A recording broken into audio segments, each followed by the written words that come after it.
Today I'm going to show you how to pay an invoice in QuickBooks Online. First, sign into QuickBooks Online and open your company file. From the left side menu, go to Expenses, then select Bills. This will show the bills recorded in your QuickBooks account, including bills that are due or overdue. Find the bill you want to pay. You can use the search bar, filters, or sort by vendor, due date, or amount if the list is long. Once you find the correct bill, go to the Action menu on the right side of that row. Click the drop-down, then select Mark as Paid.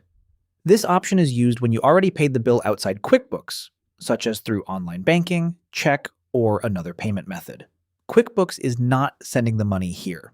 You're just recording the payment so your books match what actually happened. The bill payment screen will open. Review the vendor name, bill amount, payment date, and payment account.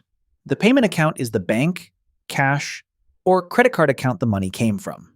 If you have a check number, transfer ID, or reference number, enter it in the reference field. You can also add a short memo if you need extra notes for your records. If you only paid part of the bill, adjust the payment amount before saving so the remaining balance stays open. Before finishing, check that the vendor, amount, date, payment account, and reference details are correct.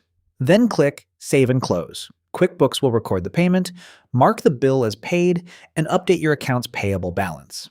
If your bank feed is connected, you can later match the actual bank transaction to this recorded bill payment. And that's how to pay an invoice or vendor bill in QuickBooks Online in 2026.